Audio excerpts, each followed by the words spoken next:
The signal, the Arcturus Deep Space Monitoring Station, had been operational for 15 years without detecting anything more interesting than cosmic background radiation and the occasional pulsar. That changed on a rainy Tuesday in November when Dr. Alina Reyes spilled her coffee across her desk as the alarm blared through the facility. "What the hell is that?" she muttered, grabbing a handful of tissues to mop up the spill while her eyes darted to the main monitor. A pattern of pulses scrolled across her screen. Too regular, too structured to be natural. Her fingers flew across the keyboard, running verification protocols that had never before been needed. Within minutes, she'd confirmed what the initial scan suggested: an artificial signal from deep space. "Director Hayes," she said into her comm, her voice surprisingly steady despite her racing heart. "You need to come to the main monitoring lab immediately. We have a first contact scenario."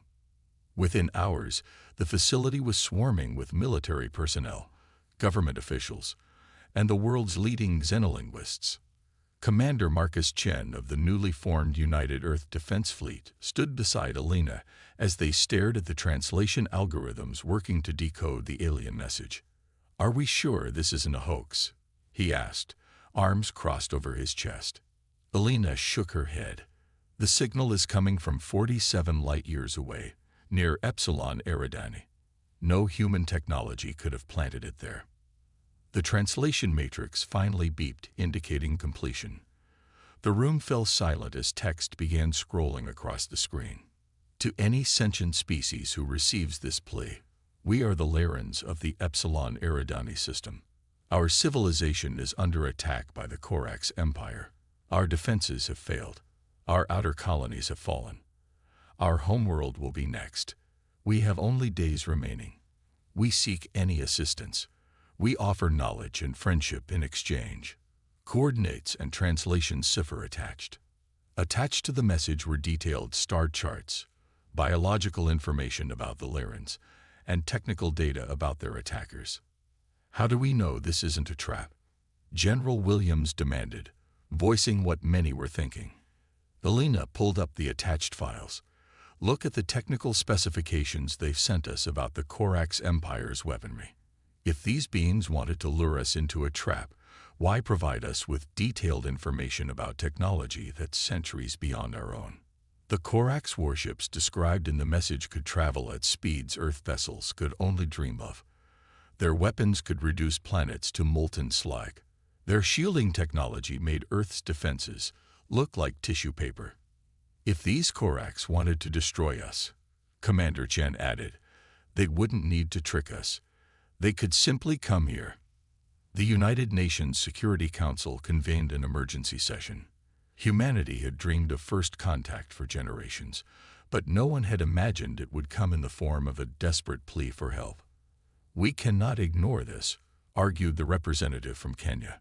"What kind of species would we be if our first act on the galactic stage is to turn our backs on those asking for aid? And what kind of species would we be if we rushed headlong into an interstellar war we cannot win?" countered China's ambassador. "This is not our fight." The debate raged for days as the signal repeated its plaintive message on a loop. Public opinion was divided. Some feared drawing the attention of the powerful Corax, while others felt a moral obligation to respond. In her temporary quarters at the monitoring station, Alina pored over the Laran data. The aliens appeared to be a peaceful, aquatic species with a civilization thousands of years older than humanity's. Their technology was advanced in some areas, particularly faster than light communications, but they had never developed significant weapons technology. "They're like the space Amish," she explained to Commander Chen over a late-night coffee.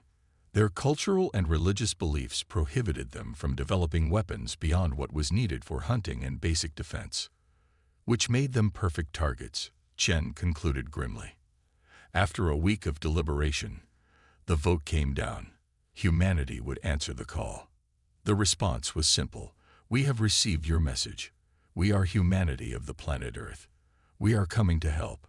Please hold position and continue broadcasting your signal so we can locate you." No one mentioned that Earth's fastest ships would take nearly 2 years to reach Epsilon Eridani at their maximum speed. No one mentioned that humanity's most powerful weapons would likely be useless against Corax technology. Those were problems for another day. Earth's shipyards worked around the clock to outfit the 7 vessels of the United Earth Defense Fleet with the best technology available. Weapon systems were upgraded, shields reinforced as much as possible, and crews selected from the best military personnel worldwide. Commander Marcus Chen was given command of the UED Defiant, the fleet's flagship. Dr. Elena Reyes joined as the chief communications officer and xenobiology expert. The night before launch, Elena found Chen in the observation lounge, staring at the stars. Having second thoughts, she asked, joining him at the viewport. "No," he replied without hesitation. "But I am wondering if we're doing these aliens any favors. We might be flying to our deaths for nothing." Elena studied his profile in the starlight. "I translated more of their cultural database today. The Larans have a saying, 'The wave that refuses to break upon the shore betrays the entire ocean.'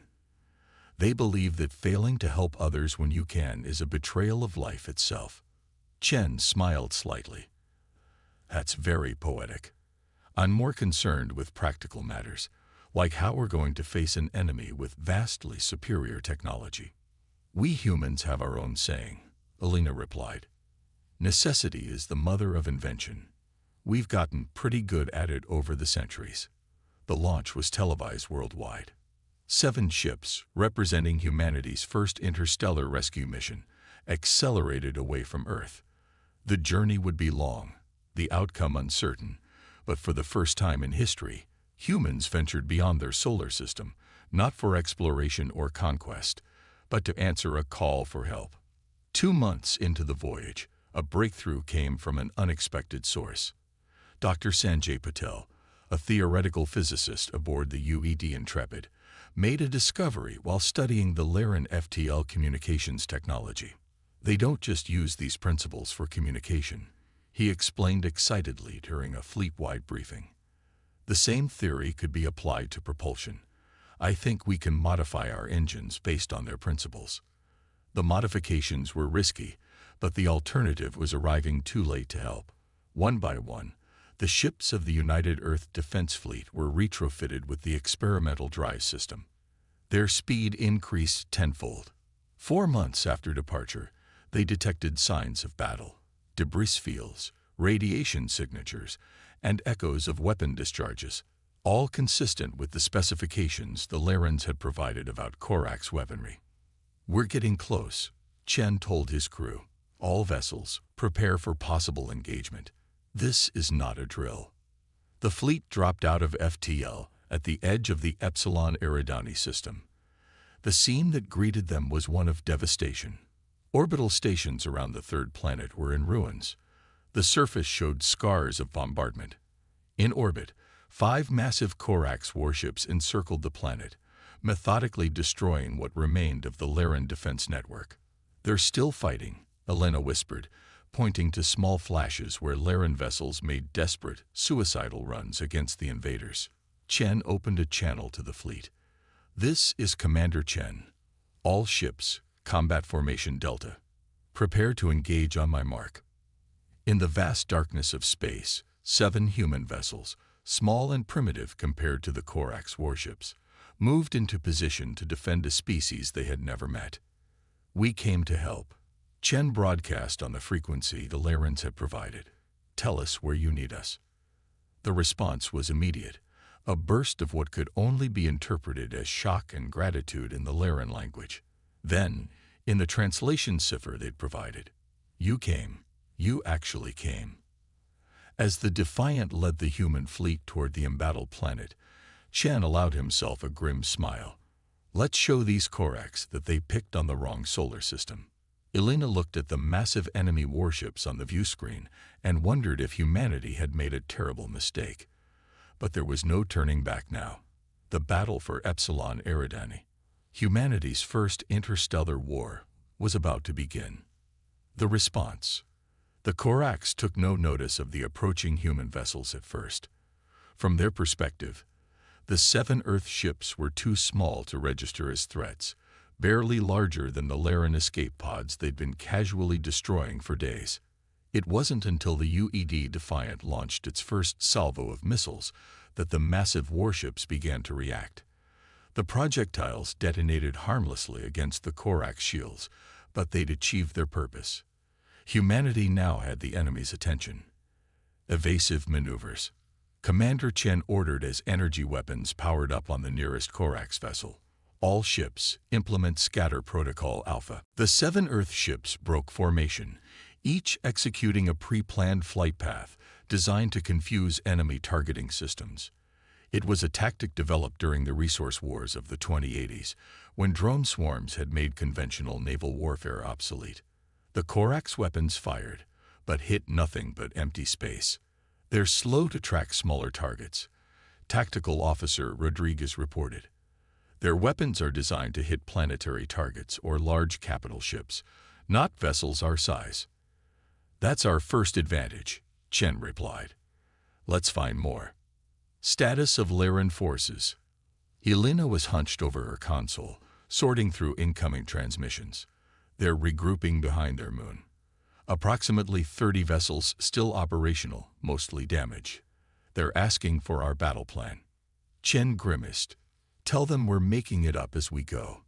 The truth was, humanity didn't have a battle plan for facing an enemy this advanced. The original mission parameters had assumed they would arrive before the Corax, with time to prepare defenses. Now they were outnumbered, outgunned, and fighting an enemy who had already nearly won. Sir, I have an idea. Lieutenant Commander Jackson called from the engineering station. The Larans provided specs on Corax shielding. Their technology relies on energy dispersion across a quantum field, but old-fashioned physical impacts still require physical resistance. Meaning what exactly? Chen demanded. Meaning their shields might not be calibrated to stop kinetic weapons, especially not ones moving at extreme velocities. Chen's eyes narrowed. You're suggesting we use nuclear weapons? Jackson nodded. Modified with conventional explosives wrapped around the core. The initial explosion would accelerate ball bearings to a significant fraction of light speed before the nuclear detonation. Their shields might stop the radiation, but not the hypersonic projectiles. It was a desperate plan, but desperation was all they had. Do it, Chen ordered, and send the specs to the rest of the fleet. He opened a channel to the Laren forces. This is Commander Chen of Earth. We need you to draw the Corax away from your planet's atmosphere. Can you do that? The Laren commander responded immediately. We will try. What are you planning? Something unexpected, Chen replied. The remaining Laren vessels emerged from behind their moon, launching what appeared to be a counterattack against the Corax fleet. It was a suicide mission, but it succeeded in drawing 3 of the 5 warships away from the planet. Now, Chen ordered, the UED Defiant and its sister ships launched their modified nuclear missiles. Each detonated a safe distance from the Corax vessels, but the hypersonic cloud of projectiles that followed tore through the quantum shields as if they weren't there, ripping into the hulls of the enemy ships. For the first time, the Corax showed signs of alarm. Their formations broke as they attempted to target the small, agile Earth vessels. But human pilots had trained for years in complex evasion tactics, while the Corax had grown accustomed to enemies who could not fight back effectively. They're retreating from orbit, Rodriguez reported with disbelief. 2 vessels heavily damaged. The victory was short-lived. The Corax, adaptable despite their arrogance, quickly adjusted their shield frequencies. The second volley of modified nukes proved far less effective. They're learning, Chen muttered. Time for Plan B. Plan B was even more desperate than the first. The UED Relentless and Dauntless would make a direct run at the largest Corax vessel, get as close as possible, then detonate all their remaining nuclear weapons simultaneously. That's a suicide mission, Elena protested when she heard the plan. The crews are volunteers, Chen replied quietly, and they understand what's at stake. As the 2 Earth ships accelerated toward the Corax flagship, something unexpected happened. Dozens of new contacts appeared on the long-range sensors, small vessels approaching at high speed from the outer system. Unknown ships incoming, Rodriguez reported. Not Corax design. Wait, I'm getting transmissions. They're identifying themselves as the Veshnar. They say they're responding to our distress signal. Understanding dawned on Alina's face. The Laren distress call, it didn't just reach Earth. It reached other systems too. The Veshnar ships, sleek and clearly designed for combat, tore into the Corax formation with weapons that sliced through their hulls like paper. Their transmission clarified their presence. We received the Laren plea. We ignored it at first, but then we detected your vessels, a species unknown to us, traveling to their aid. If strangers would risk themselves for the Larens, how could we do less? More allies arrived within hours. The crystalline Jatura, the gaseous Kaleth entities, and 3 other species. None had responded to the initial Laren call, but all had monitored the situation and been galvanized by humanity's unexpected intervention. The tide turned quickly after that. The Corax, faced with opposition from 7 different species, each with different technologies and tactics, retreated from the system, leaving 2 disabled warships behind. In the aftermath, as rescue operations began on the Laren homeworld, the alien representatives gathered on the UED Defiant for the first interspecies council in Earth's history. The Laren High Speaker, her translucent blue skin still bearing the scars of recent combat, addressed the assembled delegates. We sent our message without hope, expecting to die alone and forgotten. Instead, we found friendship beyond our wildest dreams, beginning with humans, a species we had never known existed. We monitored the human vessels, added the Veshnar commander, a reptilian being whose scales shifted color as he spoke. They were clearly technologically inferior to the Corax, yet they attacked without hesitation. They were prepared to sacrifice their lives for strangers. That's just who we are, Alina replied simply. We couldn't stand by and let your people be destroyed, not when we had the ability to help, even if that ability was limited. Commander Chen, bandaged but standing tall, added, On Earth, we have a saying. The only thing necessary for evil to triumph is for good people to do nothing. We chose to do something. The Jatura representative, a crystalline entity that communicated through light pulses, glowed brightly. The Corax have conquered 17 systems before this one. They believed themselves invincible because each species faced them alone. They never considered that different worlds might unite against them. Perhaps that is what this galaxy has been missing, the Laren High Speaker suggested.